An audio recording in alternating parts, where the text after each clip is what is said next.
Hi to everybody. Here, Enrico Benzoni, Marketing and Technical Alliances Manager at Sumo for Cloud SOAR. And with me, there's Riccardo Boscia, Security Solution Engineer. Hi, Riccardo. Hello, everyone.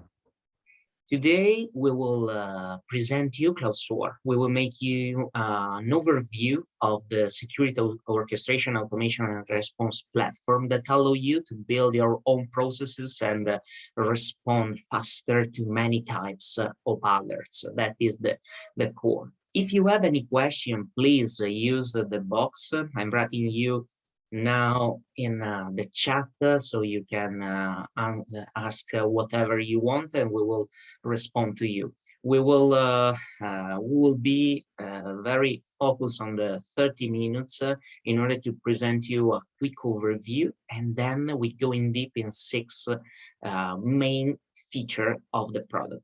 But we will be available for specific meeting and specific demo to show you the power of the SOAR. SOAR starts where the SIEM ends. So receive alerts and start the investigation and the enrichment, where you boost the automation. And then the SOAR allow you to build the process that has to be adapted to your organization, because you have a specific tools, you have specific ADR, firewall, SIEM, proprietary solution, the notification tool, different emails or social media. So whatever you want to integrate in your process, you have to be flexible in doing that. And we used an open approach, and Riccardo will show you the open integration framework. And this allows you to build processes in which you can boost the automation under control and stop the process where the analyst has to take decisions or has to manage manual tasks that are very important. So, and this allows you to contain threats and have everything under control. Basically, with the SOAR, you can skip manual task reporting, manual triage, enrichment, and containment. So you have to work and implement a process government, understand situation, and take quick decisions. And this allows you to improve the overall efficiency of your cybersecurity, leaving free time for take care of real threats. That is the core. So you can minimize the response time, you can reduce the analyst fatigue and the burnout, and you can improve the efficiency and consistency. For starting a project, you have to analyze the processes that you would like to implement, and then you can have a look on the tools that you would like to integrate. We have hundreds of connectors that are already available, and then you can build your own or ask us to build for you the actions that you would like to orchestrate or automate. This is a phishing playbook example. So when you build a process for responding to a phishing, you can ingest an email and start in automatic or after the approval of an analyst, this playbook. That is just an example, because the SOAR is not a plug-and-play solution. So this playbook starts and collect in automatic the IP geolocalization of phishing domain, take the phishing domain screenshot, send a notification, and make a first evaluation, analyzing the score collected in the previous action from third-party tools. Then in this case, it is a real threat, and the playbook go up and arrive at this button that is the analyst choice. Here the process stop, and in the SecOps dashboard that Riccardo will show you later, appear this question: on which technology do you want to bound URL or domain? In this case, the analyst has the possibility to enter in the details in the war room, analyzing whatever collected till now, and then in this case click on Cisco umbrella, and the SOAR orchestrate the Cisco umbrella action in order to block the domain. And finally, the last Action is an automatically assigned task in which the analyst has to review the incident and close it, so you can improve the speed to respond to threats. Now, we go in deep in these six main capabilities, and Ricardo show you the platform, starting from the SecOps dashboard, case manager and war room. That is the place where the analyst has to work, and which they receive the user choices and automatically assigned tasks, leaving to the automation all the others. Please, Ricardo. Thank you, Enrico, so much. We're going to introduce first the SecOps dashboard. There is the crucial point where basically the software talks to the analyst and allows the analyst and the user to perform actions in a matter of a few seconds that would normally be done manually in like 10 or 20 minutes. That is where you save a lot of time and reduce the stress. So you can see here, there is a specific question asked to the analyst, as Enrico was mentioning, which is like, can the incident be closed or does it require further investigation? And regarding, based on the answer that I decided to give here, I'm actually going to have an output on the playbook that is going to have a real and practice output on the incident itself. So depending on what I decide to answer here, in this case, we're going to select an answer and see how it is actually going to be prompted inside the playbook. You can see here we also have enrichment actions manually. So here I decide I choose between all these answers that are available to me, and I decide a specific answer that I wish and that I want to be perfectly related to this kind of incident. I can see here also some manual actions that require my attention, and I can add the enrichment inside, and I can decide to edit, run, or skip this specific kind of action here. So based on the question, the output is going to be prompted here on the playbook. As you're seeing here, there are the same answers that I can see on the SecOps. And based on the answer that I give here, I click no. You can see that now the playbook goes on and it is asking me something very specific. This is the box that is related to the answer that I gave. In this case, we have a task that actually asked me to add additional forensic investigation. Here I can see how urgent it is, what is the end time, and what is the percentage of completeness of the task itself. Instead of here, I can see also how many hours that are remaining and by who the task was created and to who it is referring to. I can decide to approve, close, or decline this specific task.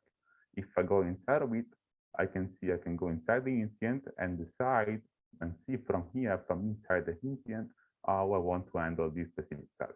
In this case, I'm approving it. So this means that I'm taking care of it. You can see all these fields can be editable by me based on my preference and based on how I wish to see the incident. In this case, I change the percentage of completeness to 30% because I think in this case it is more appropriate. And by here, I can actually have an overall flow and view about the incident itself. And here I can decide to also close, reassign the same task, and add all the additional info that I need to run it and to complete the incident. So going on, I can see here the war room. There is basically the place where a lot of information are stored. I can see incident, playbooks, tasks, notes, and all the fields useful for the incident. And I see entities in here and eventual attachment too. So you can see I can have a look about this in a descending or ascending point of view. This is of course based on the date and the time of the action that has been done in here. I can decide to totally export these informations that can be very useful for eventual audit purposes. And from here, I can also decide to have a view about it in a graphical way. So if I click on graph, I can see in which date all these things were found and how many of them were found. I can decide to filter and to take off the entities, for example. I can go inside each box and see better what It is asking me based on the date and the time. I can see in this case, there is some info about the incident that has been changed. And if I go back into timeline and I take all these options off except for playbook, I can have a view about how the playbook is going and which kind of actions have been done inside the playbook. In this case, there was a recent action done, and I can actually try to show all the results that have been found in here in a graphical way so that I can have a look about all the output that I have found inside this specific playbook. So here you can see the verdict that I've done with the virus total, for example. It was an IP reputation and also an IP who is lookup. This all thanks to our IF that I'm going to explain later. I can also have a look about the JSON details if you want something a bit more technical and complete. And from here, I can have the output of each single action that I saw inside the playbook. Thank you, Ricardo. So we have seen that your analyst will work in one place. They can manage a few tasks and they can be focused on the incident. They have to take decisions and manage very important action in order to be sure that everything works well. Thank you, Enrico. So go a bit on. I want to introduce two fundamental concepts about our SOAR. One is the triage, and the other one is the machine learning. So a triage part can be very useful in order to reduce drastically the number of false positives that always happen in a security operations center or in a cybersecurity environment in general. If you have too many false positives and you find that a lot of them have a common IOC, you can decide to put all those incidents with that IOC into the triage section, which you can see it as a shadow part of the SOAR, where all the incidents that are going to be put there are not real incidents that are not going to be counted on the final count of the audit unless you actually decide after additional analysis that it is an incident and it is a real threat. But if you decide that it's not, you can simply just skip it and it won't be counted as an incident at all. And that's something very, very useful. The other part is the machine learning engine that allows basically the analyst to make the right decision recommending some specific playbooks. This was with a specific algorithm that is based on basically the data that you have put inside the SOAR in the past. So based on how you behave with the SOAR in previous days, months, or years, it would suggest you a specific playbook for a specific incident with a specific IOC. There is something that can save you even more time because there is a playbook that it is automatically suggested to you. So combining these two things, we have a very interesting result. There is reducing the number of false positives. That is very good from a management point of view. And additionally, reduce the analyst fatigue by automatically suggesting playbook. We work with automation this way. Of course, this is just a recommendation. Of course, the playbook suggested by the machine learning do not have to be used mandatorily. The analyst can decide to use it or not. And if he does, it would save him even more time. Okay, with the first 2 points, we have seen how you will use the platform. Now we go in deep and we see with the playbooks, orchestration, and automation capabilities and how you can build your processes. Now we guide you in a specific way to identify the playbooks that I show you before the phishing example, and now we see how to build your own processes. Exactly. So a playbook is nothing more than a logical map, basically, that tells us the steps that are taken for each specific incident. As Enrico was showing before, we have a lot of playbook available, but if you decide to create your own one, you can decide to put all this kind of action. Mind that each box is a different color, as you can see. That means that it does something different. I can decide to edit each box inside of here and modify it as I prefer. I can decide to add additional nodes. In this case, I might make an enrichment action. That means that something can be containment, custom, notification, scheduled, so all the type. And these are all the actions integration. And based on this, you can decide which action you want to exactly do. And it will suggest me the resource related to it. And I can also decide what to put as an input inside the playbook. In this case, I'm choosing an artifact. There is basically an instance say field, but I can decide to put it also in a manual way. It can be hard-coded. I mean, the input can vary, and I can decide to take it from a previous action inside the playbook too. So there is something very useful when you build playbook, because it can save you a lot of time. You can use basically the same artifacts and use the same after over and over inside the same playbook, so that it would work on it. Here is another type of node. In this case, there is a task. There is something that is specifically asked to the analyst to do, and it's something that you would see on the SecOps dashboard. And you can see here in this playbook, we have put one task and many other kind of actions. Correlating this, building these, and configuring all these kind of actions, you can actually give a specific flow to the playbook. Specifically, the condition one and the user choice allows you to drive the flow of the playbook based on how you prefer it to move. Because the condition says that if something happens, it takes a certain path, or else it takes another one. Same goes with the user choice that is based on the input that the analyst gives to the SOAR itself. And then it's something that is shown on the SecOps dashboard as we saw before. So these two parts can allow you to manage better the flow of the playbook, taking the specific actions or containment action that you wish to proceed with inside the specific incident. Yeah, there are many actions that you can add, filter, user choices, and task. These two are managed by the analyst.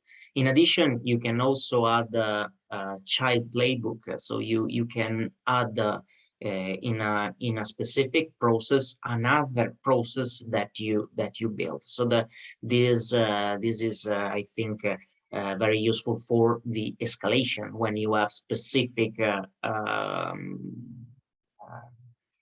issues that you would like to investigate more. You can activate other processes. So now we have seen, okay, I can add many type of action. I can use an output of a previous action as an input for the next one. I can add sequentially or contemporary action in the playbooks.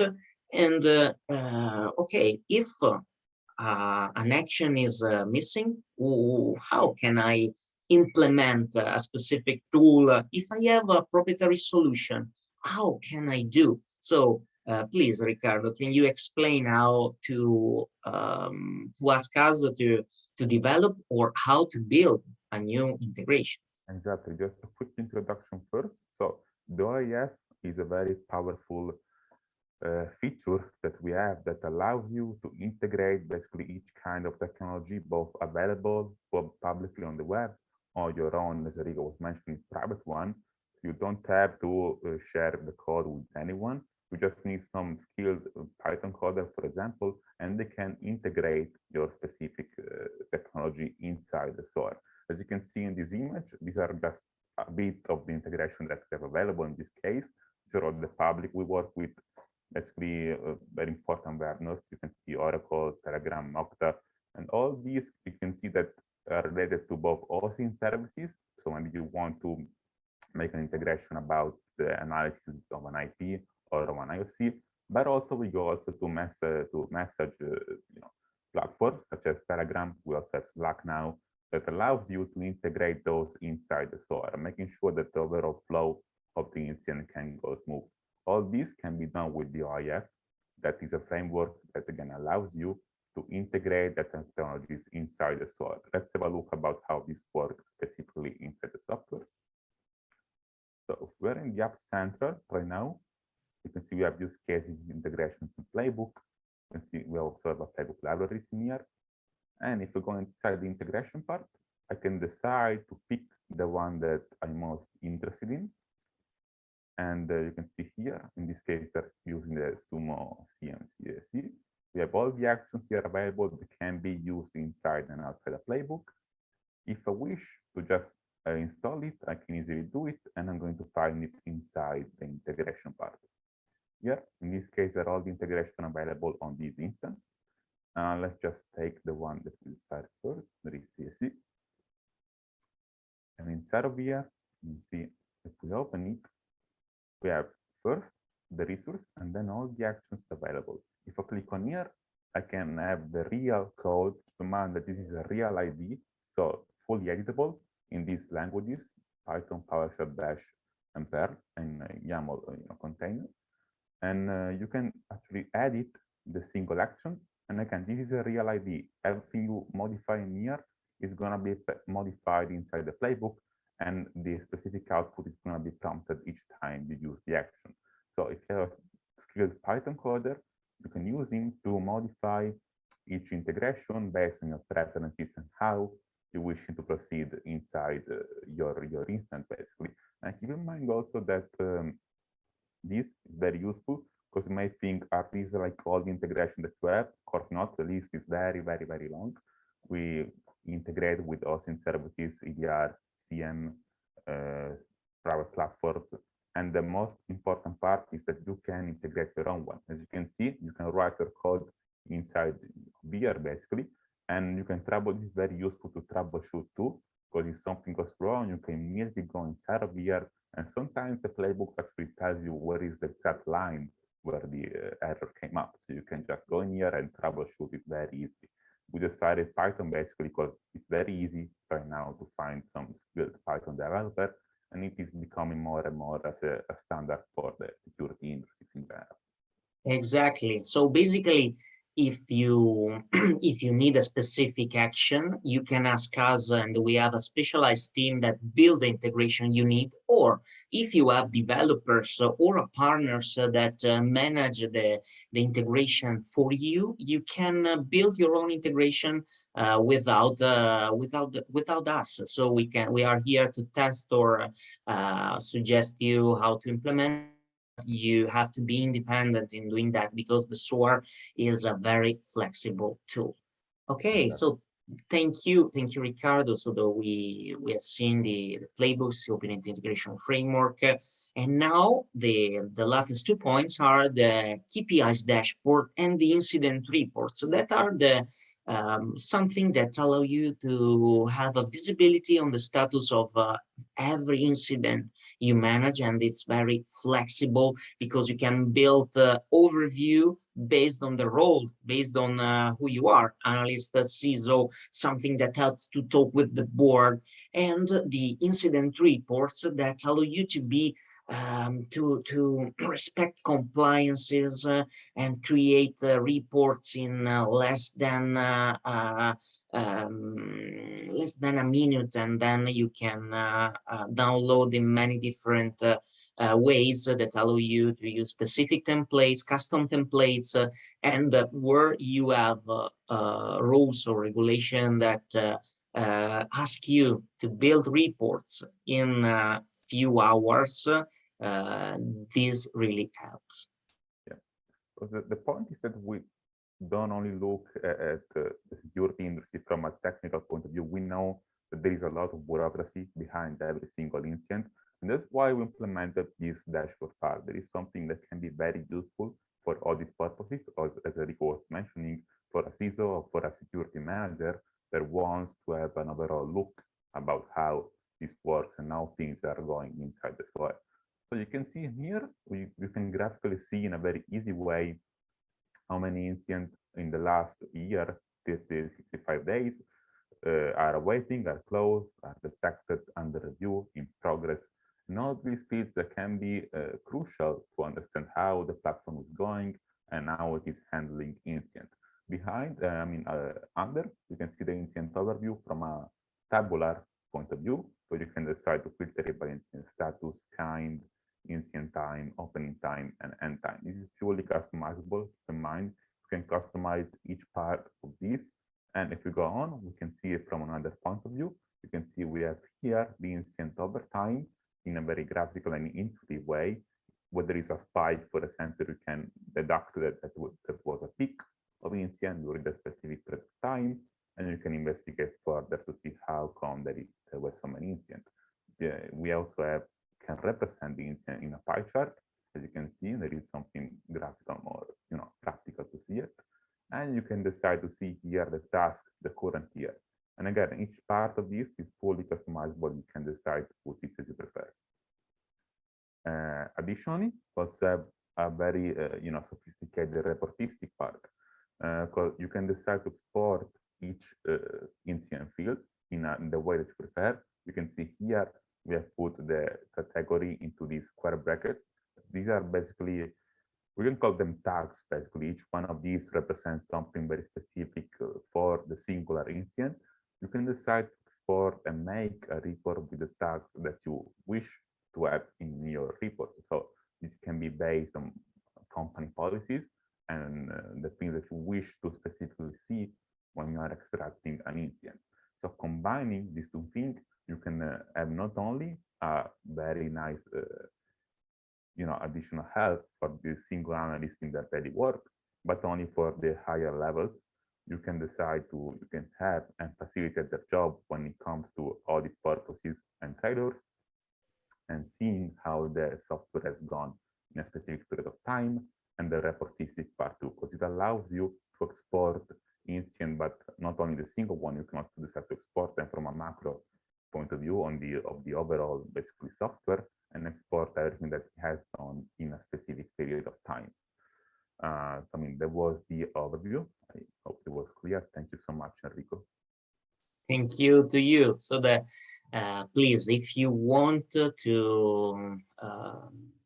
discover and have a look on how the SOAR can work for you, if you have any question, if you would like to have a demo for you, please contact sales@sumologic.com, and we will be very happy to respond to all your questions. So we have local presence, so we can talk directly, and we cover all the work activities. So that we will be happy to set up a demo for you, and we have the ROI calculator that helps you to evaluate the save time and the efficiency, and we also have a catalog of a lot of playbooks that you can start using for building your own process.